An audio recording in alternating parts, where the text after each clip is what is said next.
अस्सलाम वालेकुम।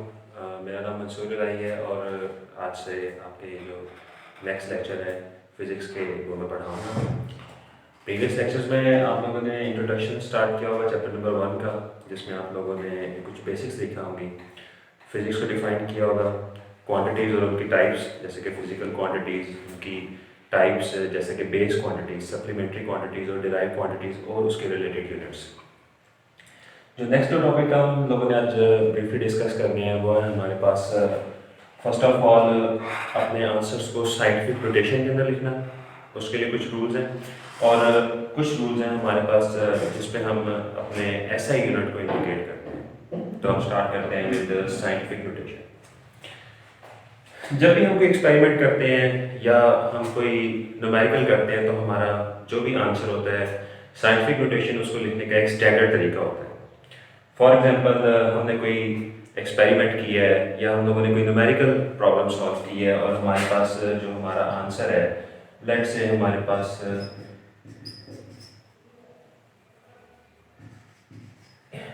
2.05 मिलीमीटर है।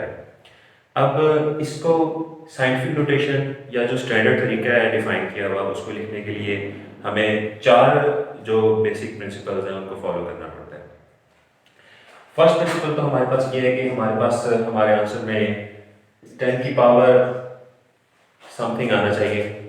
जो सेकंड चीज़ इसके अंदर आनी चाहिए वो होना चाहिए कि हमारे पास डेसिमल पॉइंट यानी कि इशारिया से पीछे सिर्फ एक डिजिट होना चाहिए और वो नॉन ज़ीरो होना चाहिए। तो हमारे पास एक नॉन ज़ीरो डिजिट होना चाहिए बिफोर डेसिमल पॉइंट।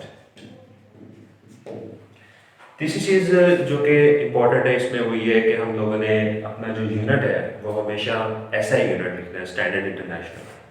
तो हम लोग जो थर्ड चीज़ देखते हैं वो हमारे पास ये देखने के लिए होती है कि हमारे पास जो हमारा यूनिट है वो ऐसा ही यूनिट हो। तो जो पॉइंट्स हम लोगों ने इसके अंदर शामिल करने हैं अपने आंसर में वो ये होंगे कि हम लोगों का जो जवाब है वो 10 टू रेज़ पावर समथिंग में आ रहा हो। सेकेंडली हमारे जॉब पे एक डेसिमल पॉइंट भी आ रहा हो और डेसिमल पॉइंट से पीछे एक ही डिजिट हो और वो नॉन जीरो हो। और जो तीसरी चीज़ है वो हमारे पास ये है कि हमारे पास साइंटिफिक नोटेशन में जो भी आंसर आ रहा है उसमें हमारे पास आंसर ऐसा ही यूनिट के अंदर लिखा हो। तो हम स्टेप बाय स्टेप इन्हीं 3 चीज़ों को फॉलो करते हुए, जो 3-4 पॉइंट हैं इनको फॉलो करते हुए हम अपने आंसर को साइंटिफिक नोटेशन के अंदर कन्वर्ट करते हैं। अगर मैं इस चीज़ को लिखना चाहूँ तो मैं लिख सकता हूँ 2.05 by 10 to raise power -3 metre. अब देखें सारी कंडीशंस को ये जो आंसर आ रहा है वो सेटिस्फाई कर रहा है। हमारे पास ऐसा यूनिट भी आ रहा है विच इज़ मीटर, जो कि लेंथ या डिस्टेंस का ऐसा यूनिट होता है। सेकेंडली हमारे पास डेसिमल पॉइंट से पीछे एक ही डिजिट है और वो नॉन ज़ीरो है। सो हमारे पास सेकंड पॉइंट भी सेटिस्फाई हो रहा है और हमारे जो आंसर है उसके अंदर हमारे पास 10 to raise power something power positive या नेगेटिव वो भी इंक्लूडेड है। तो हमारे पास ये हमारे पास साइंटिफिकली नोटेशन हो चुका है। तो हमारे पास साइंटिफिक नोटेशन में कन्वर्ट करने का ये तरीका है हमारे पास। तो अब एक और एग्जांपल इस तरह के करते हैं और उसके बाद फिर हम देखेंगे यूनिट्स को इंडिकेट करने के लिए कुछ रूल्स हैं जिनमें से कुछ रूल मेंशन करूँगा और कुछ लोग आप रीड करेंगे। फॉर एग्जांपल एक और नंबर लेते हैं हम और उसको लिखते हैं लेट्स से 2500 मिलीमीटर। अब इन्हीं 3 चीज़ों को हम लोग फॉलो करते हुए अपने इस आंसर को भी साइंटिफिक नोटेशन के अंदर कन्वर्ट कर सकते हैं। तो हम इसको लिख सकते हैं 2500 multiply by 10 to raise power -3 metre, या फिर हम इस चीज़ को लिख सकते हैं 2.5 by 10 to raise power +3 multiply by 10 to raise power -3 metre and again 2.5 multiply by 10 to raise power 0 metre. So ये हमारे पास इस आंसर को लिखने का साइंटिफिकली नोटेशन तरीका है हमारे पास। नेक्स्ट चीज़ जो साइंटिफिक नोटेशन की फॉर्म बताती है वो है हमारे पास कुछ रूल्स जो कि हमारे पास जो यूनिट आ रहा है उसको इंडिकेट करने के लिए फॉलो करने पड़ते हैं हमारे पास। जब भी हम इन रूल्स को फॉलो किए बगैर अपने आंसर के साथ यूनिट को लिखेंगे वो रॉन्ग कंसिडर किया जाएगा। तो हमें खास ख्याल रखना पड़ता है इन सब रूल्स का। 5 से 6 रूल्स हैं जिनको हम फॉलो करेंगे और अपने आंसर को उसके मुताबिक ही इंडिकेट करेंगे। अगर आप अपनी बुक्स में देखें तो फर्स्ट जो रूल दिया हुआ है अबाउट यूनिट्स वो ये है कि हमारे पास यूनिट का नाम किस तरह लिखना हम लोगों ने। यूनिट का या तो पूरा नाम लिखा जाता है या फिर उसका सिंबल लिखा जाता है, अलामत लिखी जाती है यूनिट। जिस तरह हमारे पास जो मिलीमीटर है ये सिर्फ सिंबल लिखा हुआ है यूनिट का, ये यूनिट का फुल नेम भी लिखा हुआ है। और अगर हम इसका फुल नेम लिखें फॉर एग्जांपल मीटर, तो इसका फुल नेम हमारे पास मीटर होगा।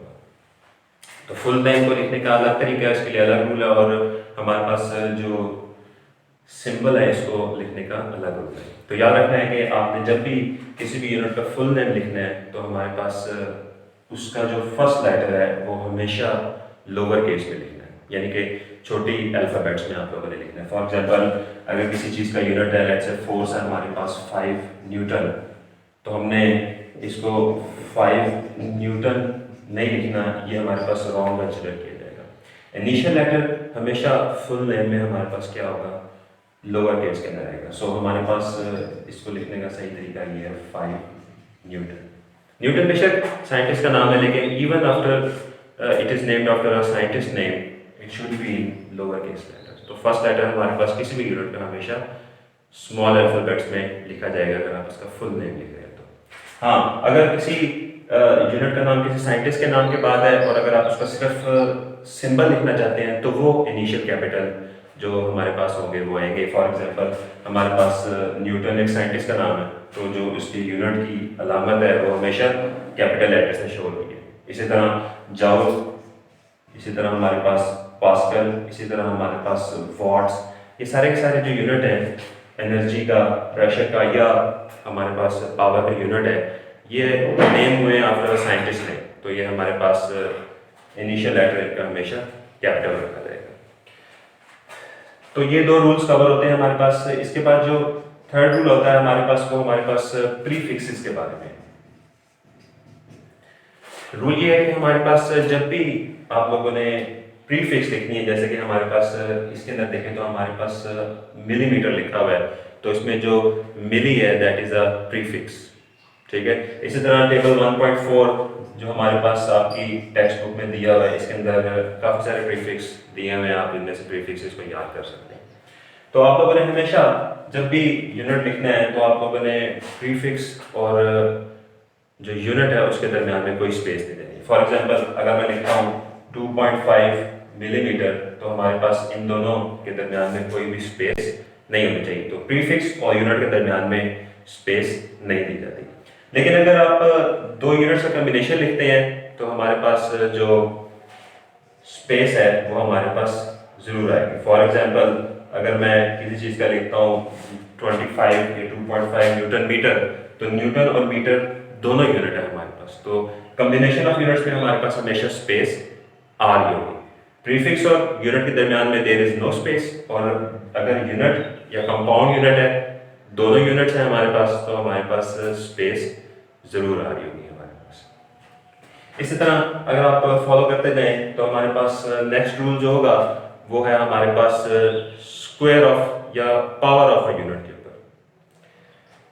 अगर हम लोगों ने किसी चीज का फॉर एग्जांपल वॉल्यूम लिखा हुआ है 2 सेंटीमीटर क्यूब, तो पावर के लिए रूल ये है हमारे पास कि ये जो पावर है ये सिर्फ और सिर्फ यूनिट के ऊपर नहीं आ रही, बल्कि ये प्रीफिक्स के ऊपर भी आ रही है।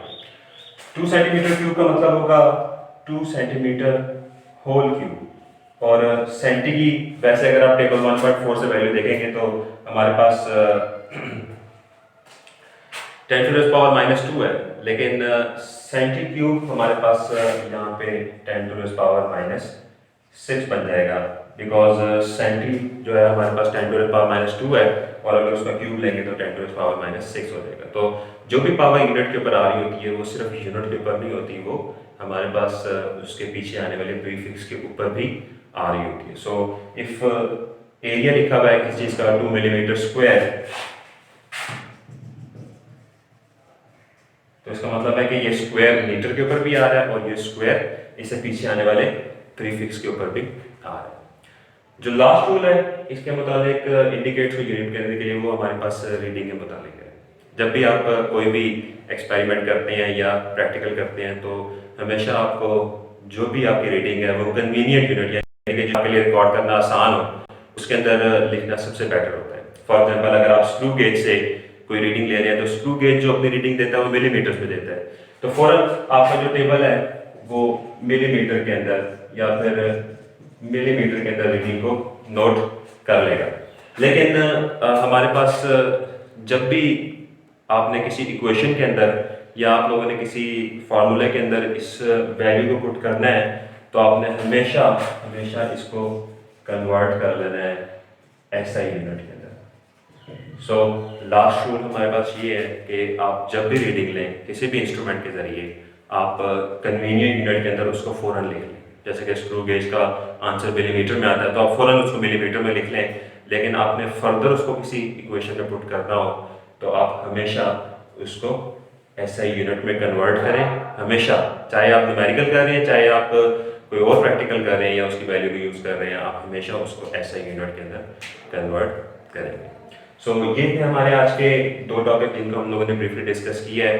फर्स्ट ऑफ ऑल किसी भी क्वांटिटी चाहे वो प्रैक्टिकल से आई है चाहे वो न्यूमेरिकल से आई है उसको इन तीन चीज़ों को फॉलो करते हुए, इन तीन चीज़ों को उसमें शामिल करते हुए उसको साइंटिफिक नोटेशन में लिखना। और सेकेंडली हम लोगों ने कुछ रूल्स, जनरल रूल्स डिस्कस किए हैं कि हमने यूनिट्स जो कि मेजरमेंट्स जो कि आपके चैप्टर का नाम है उसकी मेजरमेंट्स के साथ यूनिट ज़रूर आते हैं, उनको लिखने के लिए कुछ रूल्स को फॉलो करना पड़ता है। हम लोगों ने कुछ रूल्स डिस्कस किए हैं, उनको एक्सप्लेन किया है और उनको हम फर्दर आगे आने वाले चैप्टर्स में इस्तेमाल भी करेंगे। So that's all for that. अल्लाह हाफ़िज़।